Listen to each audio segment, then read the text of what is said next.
Welcome, seekers of tranquility and mastery. Today, we embark on a profound journey into the heart of Stoicism, an ancient philosophy that offers not mere advice, but a robust framework for navigating the tumultuous seas of human emotion and emerging unshaken, unstoppable. Our first, and arguably most foundational, lesson is the dichotomy of control. This isn't just a concept, it's a revolutionary lens through which to view your entire existence. The Stoics understood that the vast majority of our suffering stems from attempting to control what is fundamentally beyond our reach, while neglecting the immense power we possess over our inner world. As the great Stoic teacher Epictetus wisely declared, some things are in our control and others are not. What falls within your control? Your opinions, your impulses, your desires, your aversions, in short, all your own actions. What lies outside? Your body, your property, your reputation, and external events, everything. That isn't your own action. Think about it, the relentless traffic jam that threatens to unravel your morning, the unexpected email from your boss that sends a jolt of anxiety through you, the unpredictable fluctuations of the stock market, or even the opinions others hold of you. We instinctively try to bend these external realities to our will, only to find ourselves frustrated, angry, or anxious. A truly unstoppable individual understands this truth: you cannot control the rain, but you can control whether you carry an umbrella. You cannot control whether someone insults you, but you can control your response. By steadfastly focusing your energy and attention solely on what is within your power, your thoughts, your judgments, your character, you reclaim an extraordinary sense of agency and emotional resilience. This principle liberates you from the tyranny of external circumstances, allowing you to cultivate an inner fortress that remains serene amidst any storm. It's the first step towards true mastery. Our second lesson plunges us into the profound acceptance of fate, a concept the Stoics called amor fati, the love of fate. This isn't passive resignation, it is an active, almost joyful embrace of everything that happens, seeing it not as good or bad, but as raw material for our virtue and growth.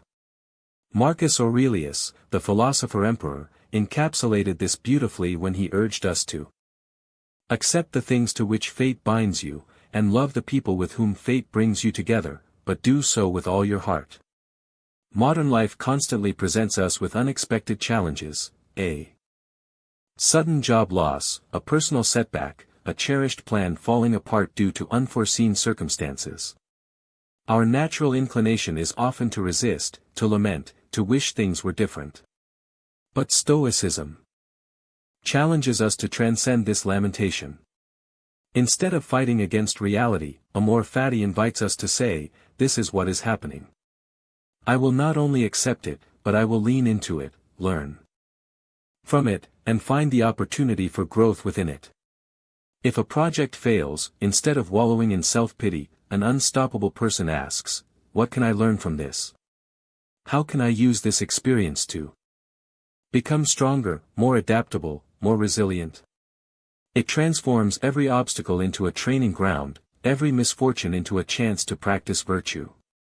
It's about not just enduring what life throws at you, but actively willing it to happen, understanding that the universe, in its intricate design, has presented you with precisely what you need to become the most virtuous version of yourself.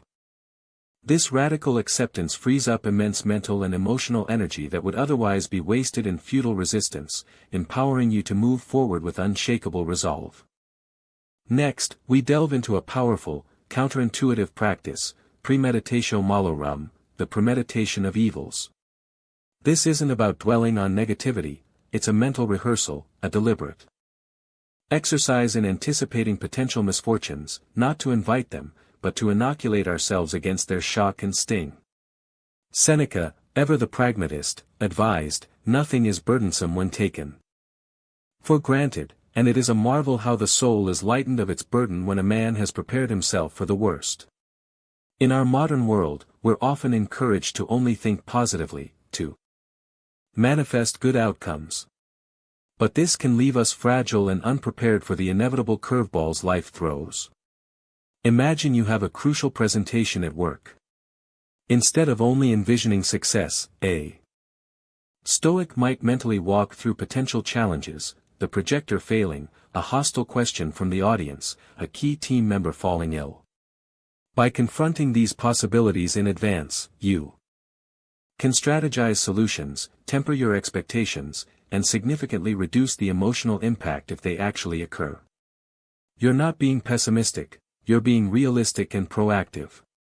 This exercise strips away the element of surprise, which often amplifies our emotional reactions. When you've already considered the worst-case scenario, and mentally prepared a response, you deprive adversity of its power to paralyze you. The fear of the unknown often outweighs the reality of the event itself. By embracing premeditatio malorum, you train your mind to be less reactive, more resourceful, and ultimately, more resilient.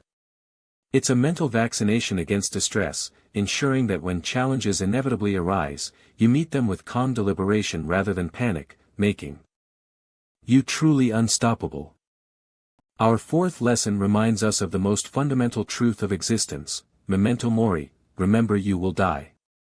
This isn't a morbid fixation, but a profound catalyst for living a full, purposeful life.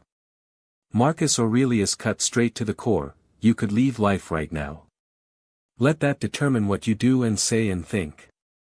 In a society often obsessed with avoiding or denying death, the Stoics embraced it as an ever-present reality, using it as a powerful motivator to escape trivialities and live authentically. Consider how much time we waste on trivial concerns, endless scrolling through social media, holding on to grudges, procrastinating on our dreams, or chasing fleeting pleasures that offer no lasting fulfillment.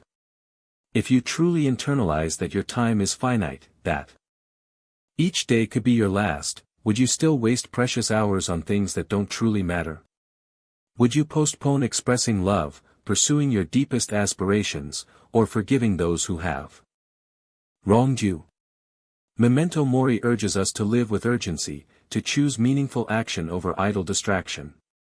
It helps us prioritize what is genuinely important, stripping away the superficial concerns that often consume our lives. It sharpens our focus, encourages us to act with integrity, and reminds us that the only true possession is our character and the way we spend our time. This awareness fosters gratitude for the present moment and courage to pursue our values. By confronting our mortality, we paradoxically become more alive, more engaged, and less afraid, transforming us into individuals who live each moment with deliberate power, becoming truly unstoppable. The fifth Stoic lesson zeroes in on the ultimate good, virtue as the sole good. This principle asserts that the only thing truly good, truly worthy of pursuit, is virtue itself, wisdom, justice, courage, and temperance. Everything else, such as health, wealth, reputation, or pleasure, is merely preferred indifferent.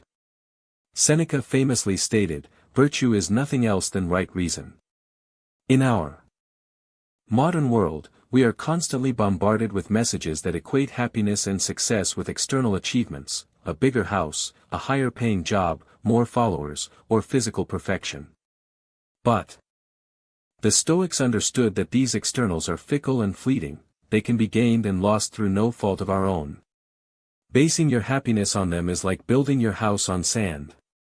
If your sense of worth is tied to your bank account, what happens when the market crashes? If your contentment relies on your physical appearance, how do you handle the inevitable passage of time?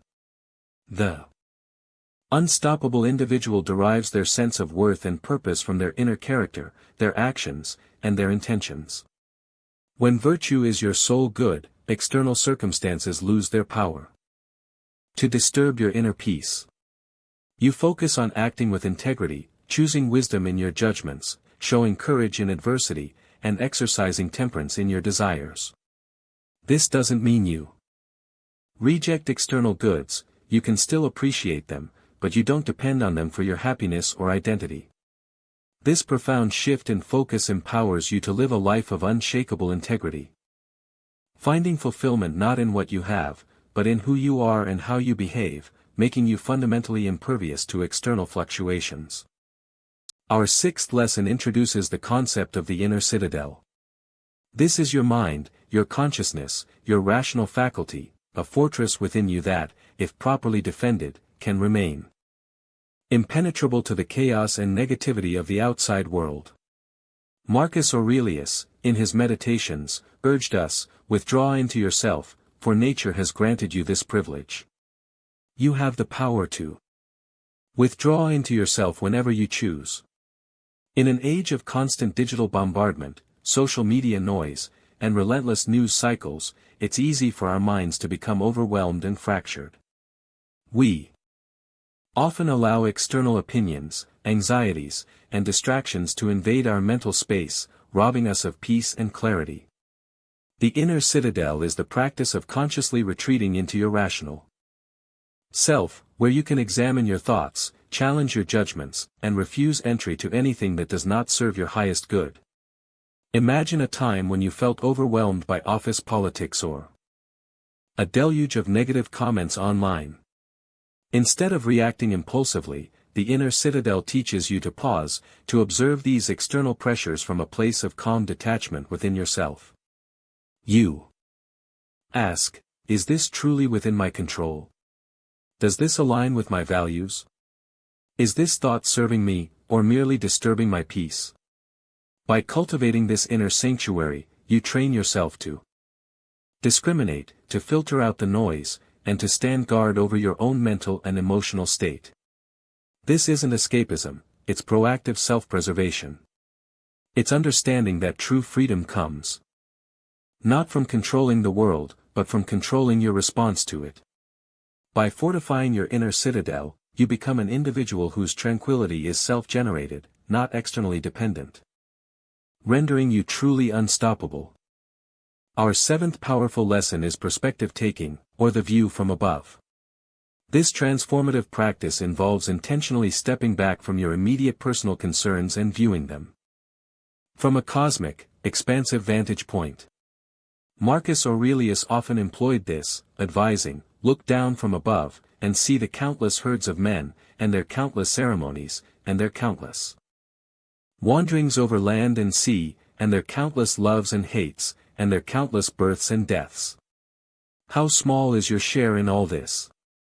When we're caught in the throes of a personal crisis, a minor argument with a loved one, a frustrating delay, a perceived slight, these events can feel all-consuming, overwhelming our emotional landscape. But what happens if you mentally zoom out? Imagine you are hovering above your city, then your continent, then the entire planet. From this immense perspective, your insurmountable problem suddenly shrinks to an almost imperceptible speck. This isn't to diminish your feelings but to contextualize them, to remind you of the vastness of existence and the transient nature of most difficulties. Consider the petty office squabble that seems to ruin your day. From a cosmic perspective, how significant is it? How will it matter in a year, a decade, or a century? This exercise helps to deflate inflated problems, reduce self-importance, and cultivate a sense of humility and interconnectedness. It reminds us that our personal dramas, while real to us, are part of a much larger, ongoing tapestry of life. By regularly practicing this view from above, you gain a profound sense of proportion, allowing you to react to challenges with greater calm, wisdom, and detachment, making you profoundly more resilient and unstoppable.